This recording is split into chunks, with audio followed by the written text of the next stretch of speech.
Assalamualaikum warahmatullahi wabarakatuh. Anda rindu mendengarkan kajian-kajian dari ustadz-ustadz kita dari Aceh? Kunjungi channel YouTube Maulizul Akbar NAD. Subscribe, like, share, komen.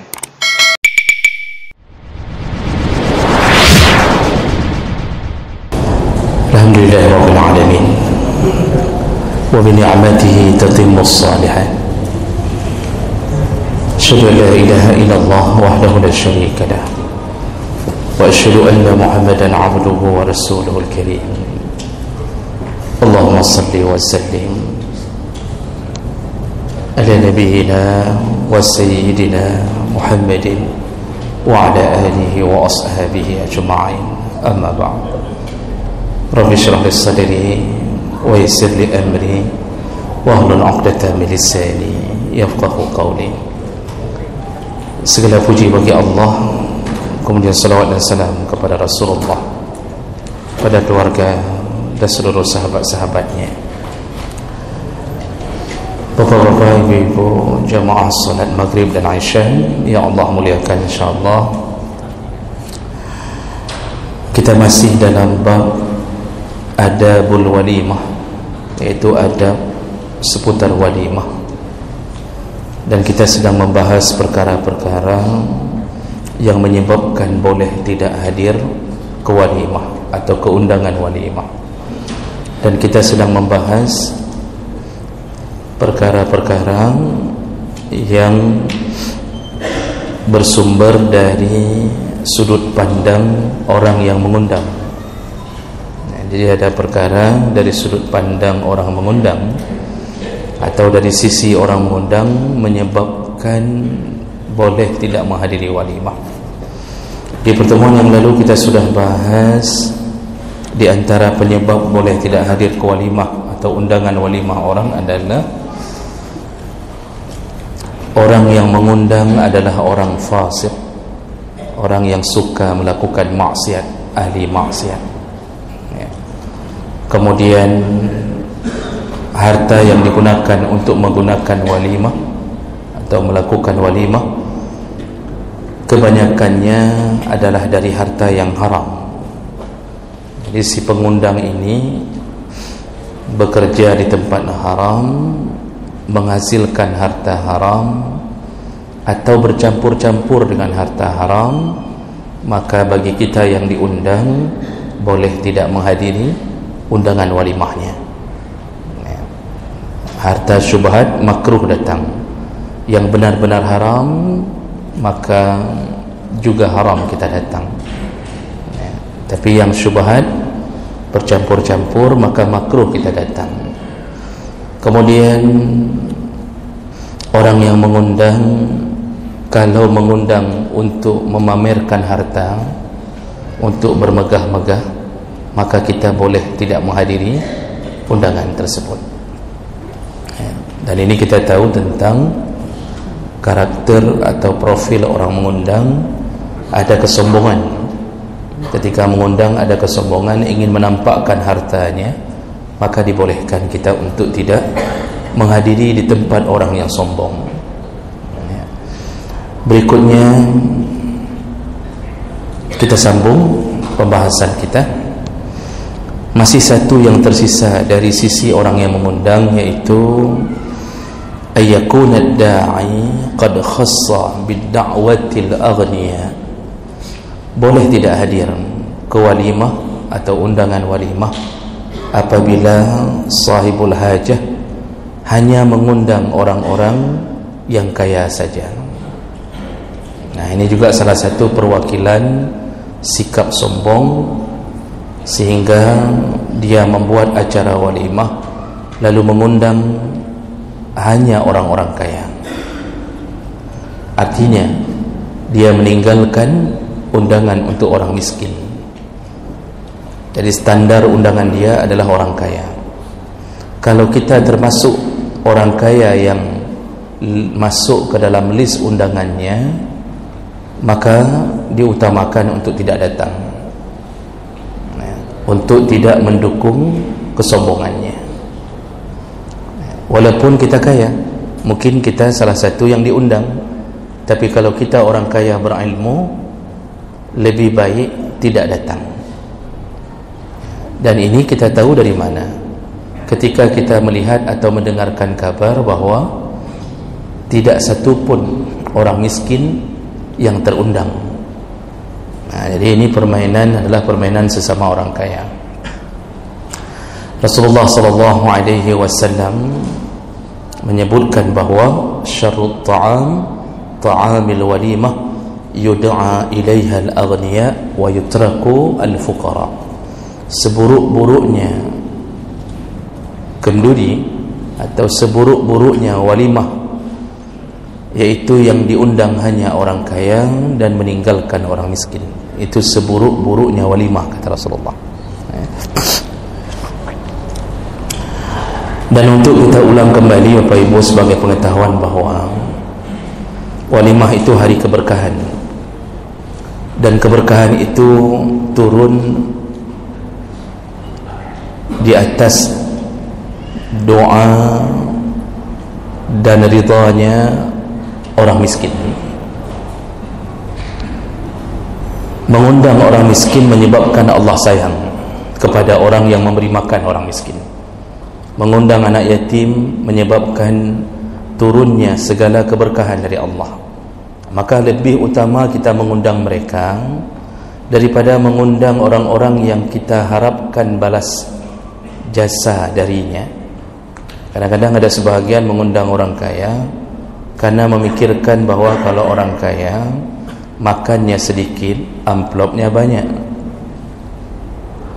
Jadi itu pikiran yang sering terjadi. Kalau mengundang orang kaya itu makannya sedikit,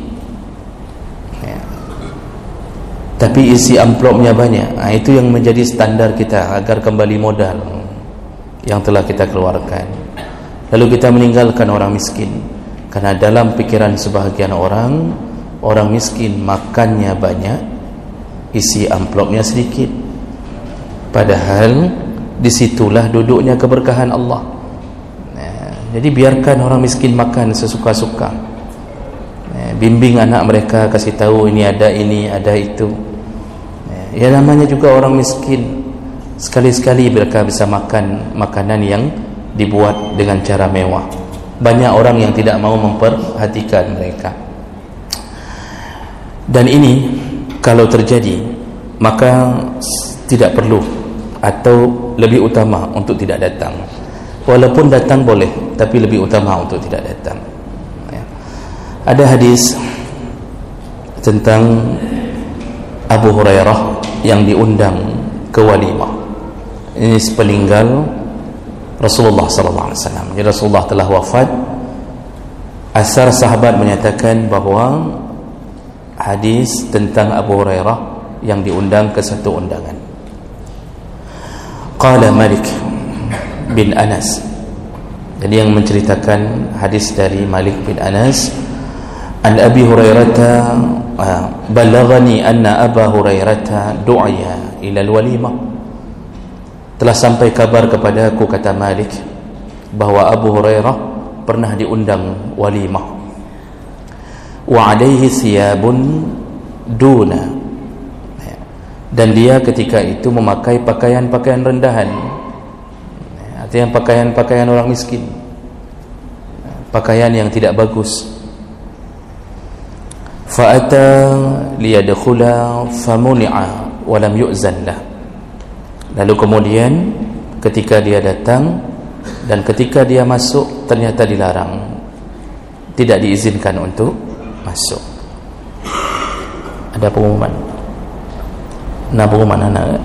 Oh, baik. Pikir ada pengumuman mobil yang baik. Jadi kemudian Abu Hurairah ternyata dilarang masuk karena pakaiannya pakaian orang miskin oleh si sahibul hajah. Fazahaba, lalu Abu Hurairah pulang. Falabisa siyaban jihadan summa jaa faudkhila. Lalu kemudian dia pulang ganti pakaian dengan yang lebih baik, dan setelah datang kedua kalinya ternyata diizinkan masuk. Falamma wada'a as-sarid wada'a kammai alayhi. Jadi diizinkan untuk masuk. Lalu kemudian ketika dihidangkan makanan, Abu Hurairah tidak mau makan. Dia hanya meletakkan dua lengan bajunya di atas makanan tadi. Dia letakkan baju ini yang dia pakai, baju baru itu, di atas makanan tadi. Maka sahibul hajah kemudian berkata, faqila lahu ma hadha ya Abu Hurairah, kenapa engkau melakukan ini wahai Abu Hurairah? Faqala innama hiya allati adkhaltu wa amma ana falam adkhul. Bukankah tadi engkau mengundangku, menolakku karena pakaianku, dan setelah aku memakai baju yang bagus maka engkau menerima aku, maka biarlah baju ini yang memakan makanan ini, karena engkau sebenarnya hanya memperhatikan bajuku, kata Abu Hurairah. Summa baka, setelah mengatakan itu beliau menangis. Wa qala zahaba hubbi wa lam yanal min hadha syai'an wa baqitum tahanuna ba'da, telah pergi kekasihku. Maksudnya kekasihku Muhammad.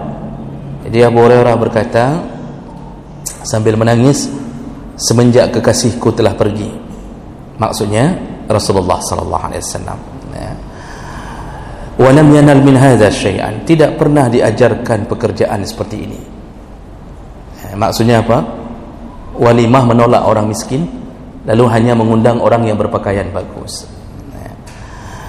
Wa baqitum tahanuna ba'da, dan kalian mulai meremehkan urusan ini setelah kepergian Muhammad sallallahu alaihi wasallam. Jadi hadis ini menunjukkan bahawa begitu buruknya akhlak orang yang membuat walimah dan hanya mengundang orang-orang yang kaya, lalu menghinakan orang-orang yang miskin. Di sini menunjukkan Abu Hurairah menolak untuk masuk dan makan, dan dia hanya ingin menampakkan dengan baju barunya, ternyata engkau menerima aku karena bajuku.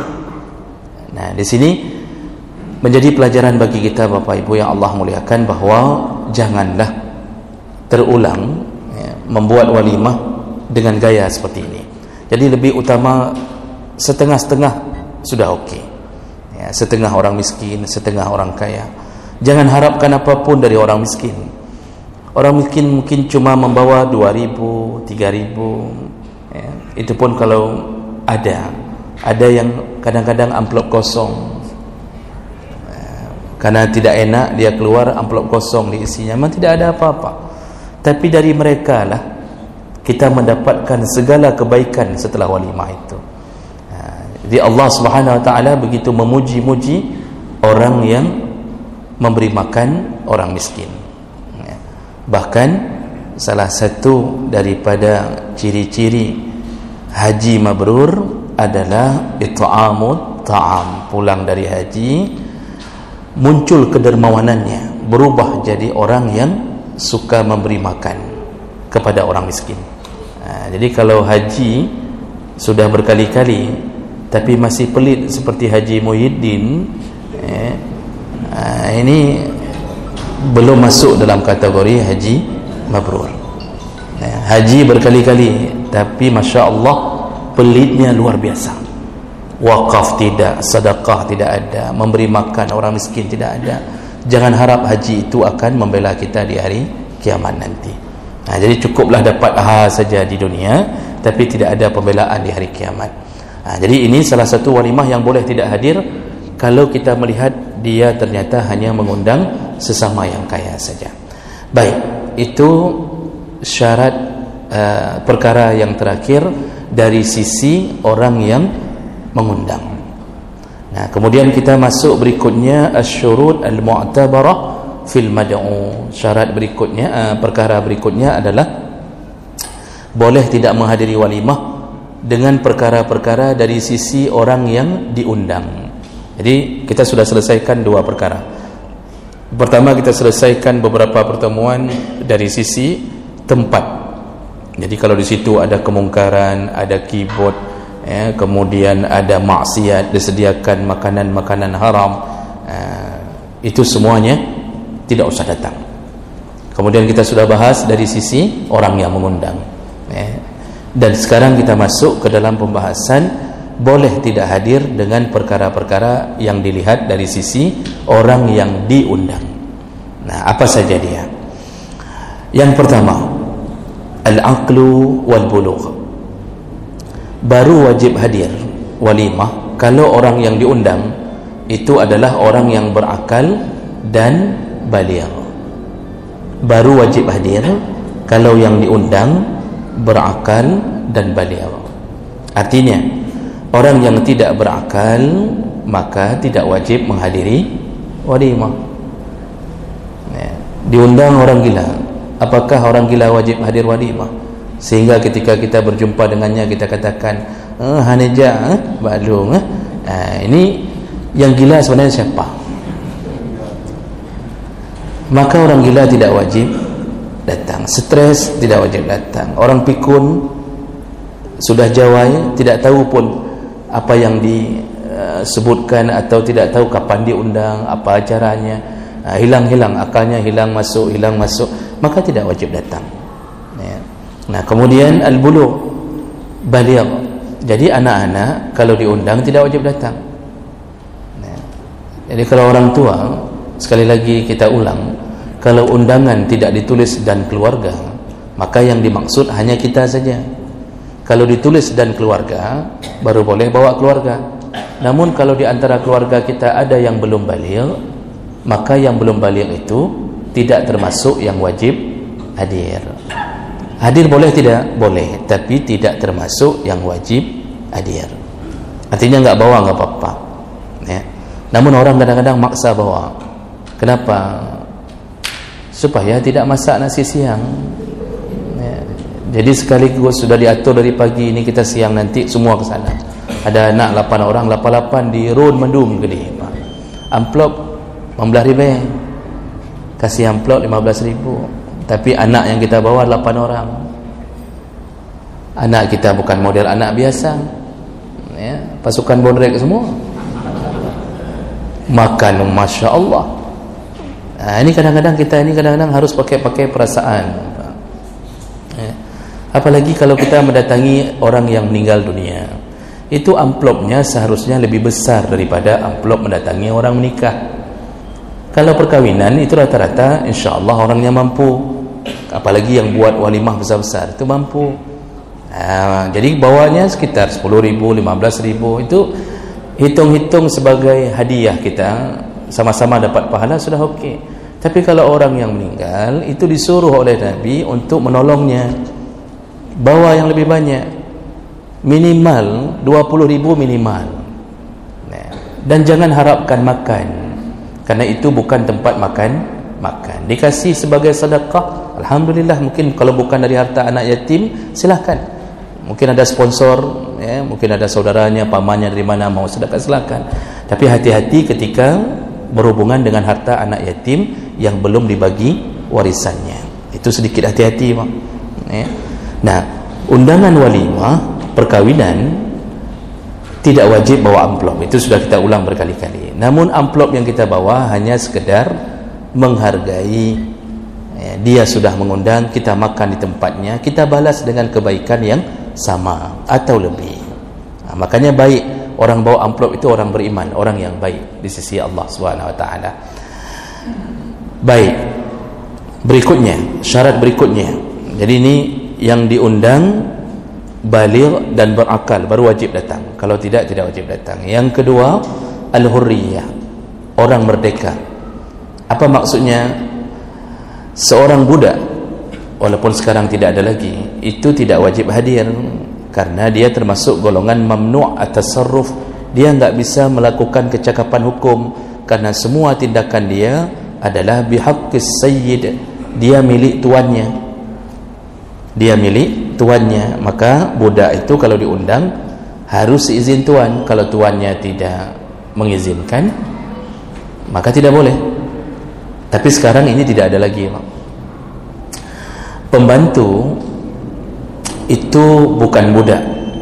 Kalau diundang pembantu, maka tidak perlu izin daripada majikan, kecuali pembantu itu dipelihara di rumah itu, artinya dibesarkan, dia memang standby 24 jam di rumah itu. Tapi kalau cuma pembantu cuci piring, pulang, cuci baju, pulang, lalu ketika ada undangan, perlukah dia minta izin kepada tuannya? Tidak perlu.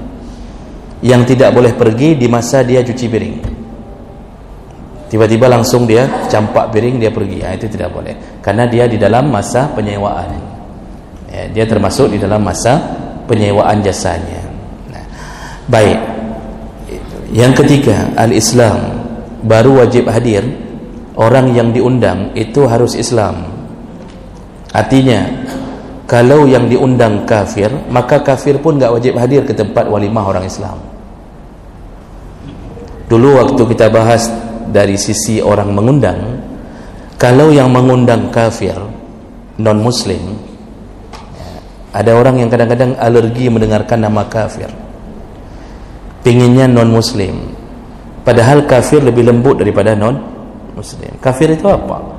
Kafara itu artinya menutup, dihapuskan, terhapus atau menutup. Allah menyebut kafir itu bukan bermakna orang itu begitu hinanya, karena hidayah tetap milik Allah. Disebut kafir karena masih tertutupnya hati, belum terbuka untuk mengenal kebenaran, maka disebut kafir.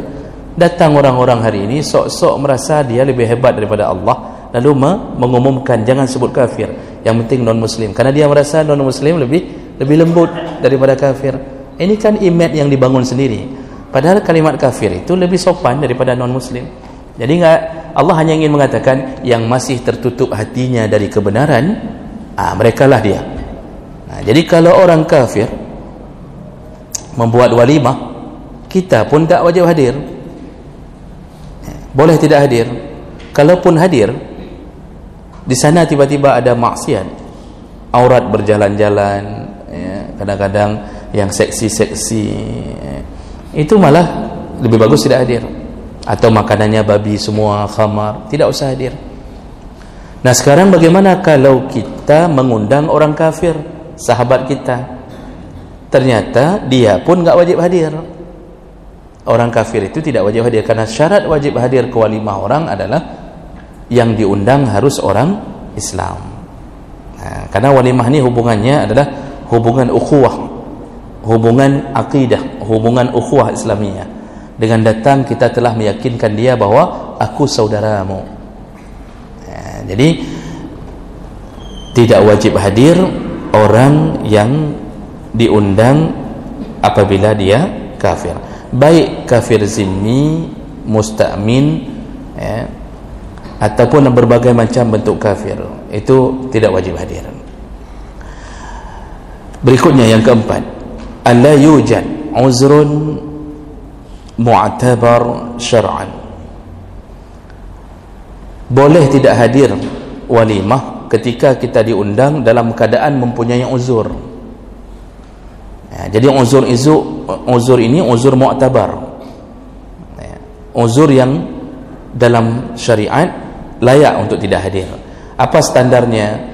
Zahaba jumhurul fuqaha ila anna min syuruti ijabati ad-da'wah ila al-walimah alla yaquma bil mad'u ilaiha uzrun mu'tabar syar'an yamna'uhu min huduriha katilka al-a'zar al-murakhassah fi tarkil jum'ah awil jama'ah. Jadi jumhur ulama mengatakan kalau ada uzur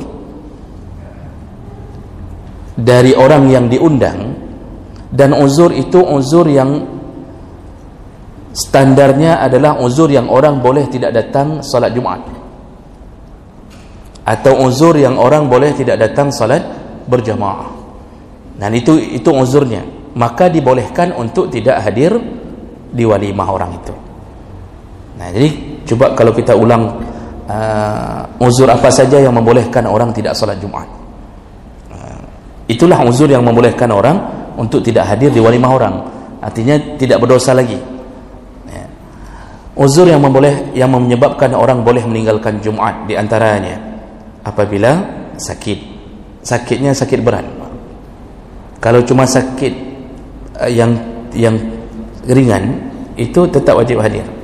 Jadi kalau sakitnya sakit berat, panas tinggi, kemudian pening yang membuat tidak bisa duduk, goyang kalau ini, atau dia punya penyakit yang berbahaya, COVID, atau apa sajalah yang berat-berat, kanker atau stroke, atau rematik sampai nggak bisa jalan, itu nggak hadir Jumaat tidak berdosa. Tapi kalau sakitnya ringan-ringan, panu, kadas, kuram, cemekam, kutu air, kutu busuk, kutu apa lagi, kutu buku, macam-macam, ini anda tak wajib hadir. Sekarang orang nggak ada apa-apa pun nggak hadir Jumaat. Begitu remehnya agama ini di tangan umat Muhammad hari ini. Nggak ada masalah apa-apa, nggak hadir Jumaat, duduk-duduk saja, tutup kedai kopi, itu tutup cuma tirainya saja, mereka di dalam tidak hadir. Yang di kantor kadang-kadang ada yang tidak keluar di kantor, yang di rumah tutup pintu, tidur. Subhanallah. Padahal Rasulullah mengatakan, man tarakal Jum'ah salasa marrat tahawunan, yang meninggalkan Jumaat 3 kali, tidak harus berturut-turut, 3 kali tahawun, meremehkan Jumaat, nggak ada kendala, nggak ada uzur, tidur dia 3 kali, langsung Allah stempel hatinya dengan kemunafikan. Dan munafik lebih dahsyat azabnya dibandingkan kafir. Jadi benar-benar jadi munafik 3 kali tidak hadir Jumaat. Tapi Masya Allah, orang hari ini Masya Allah tidak hadir Jumaat lagi, Pak. Itu yang punya kedai kopi, ini tolong sampaikan kepada yang punya kedai kopi, Pak. Kalau berani tutup pintu masih ada orang di dalam, seluruh dosa orang yang tidak salat Jumaat itu, mereka berdosa, dikumpulkan Allah semua dosa mereka, dicampakkan ke dalam catatan yang pemilik kedai kopi tadi. Mati pemilik kedai kopi ini, dia dapat gaji pensiun yang bernama dosa. Pemilik kedai kopi sudah mati, Pak, sudah meninggal dunia, tapi kedai kopinya karena dia waktu hidup membiasakan begitu, orang berlindung di kedai kopinya, maka mengalirlah dosa itu. Yang juga yang punya bisnis buka PS, ketika solat Jumaat tutup pintu, lalu anak-anak remaja di dalamnya bermain, tidak keluar, maka hukumnya sama, semua dosa mereka kepada si pemilik bisnis. Makanya kalau buka bisnis hati-hati, Pak.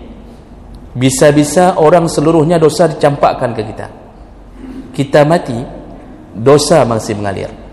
Jadi jangan buat yang macam-macam bisnis, buat yang aman-aman saja. Jual kerupuk muli yang atau buka bengkel sepeda atau apa sajalah. Jangan buat yang aneh-aneh, Pak. Karena kematian itu bisa datang tiba-tiba dan kita tidak sempat memberi wasiat. Tolong setelah saya mati, tolong ditutup kedai kopinya. Kita nggak sempat kasih wasiat itu. Ini apalagi yang berani buka bioskop, lalu orang mulai bermaksiat di dalamnya, atau macam-macam lah.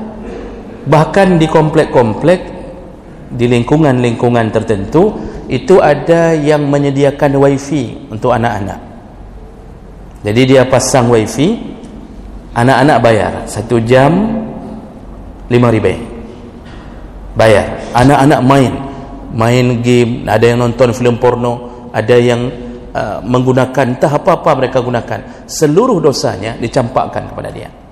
Jadi penyebab tidak wajib Jumaat menyebabkan tidak wajib walimah, tidak wajib datang ke walimah kalau sakit. Yang berikutnya di antara penyebab boleh tidak Jumaat adalah safar, terjadi safar, kita melakukan perjalanan jauh. Jadi walimah yang diundang itu kita nggak wajib hadir lagi karena kita sudah berada di dalam perjalanan. Termasuk berikutnya cuaca yang menghadang kita, hujan. Undangan ada 5 hari ini, misal hari Minggu ada 5 undangan, hujan lebat, nggak bisa keluar. Ada mobil, kalau ada mobil berarti ada penghalang untuk menahan hujan. Kalau begitu berubah jadi wajib. Tapi sayangnya ada orang hari ini beli mobil supaya nggak kena hujan. Itu ada model tipe begitu, Pak. Beli mobil, waktu hujan nggak berani keluarkan mobil. Kenapa? Takut kena hujan. Ini bangai apa stres nih? Orang beli mobil supaya bisa menahan hujan, dia tidak berani keluarkan, takut mobilnya kena hujan. Padahal dengan punya mobil menjadi wajib. Nggak hilang itu, berarti ada hal yang bisa dia datangi. Jadi kalau kita nggak ada, cuma kendaraan motor, susah untuk melangkah ke situ, maka dibolehkan untuk tidak hadir tempat walimah. Nah, begitu juga dengan solat jamaah, itu ada bab khusus dalam fikih yang membahas tentang perkara-perkara yang menyebabkan boleh tidak hadir walimah. Jadi intinya apa? Kalau seandainya seseorang menghadapi uzur apapun, apakah takut kehilangan harta, takut musim pencuri, kalau dia pergi takut rumahnya dihabisi oleh pencuri, nah ini juga boleh menyebabkan tidak hadir ke walimah orang lain.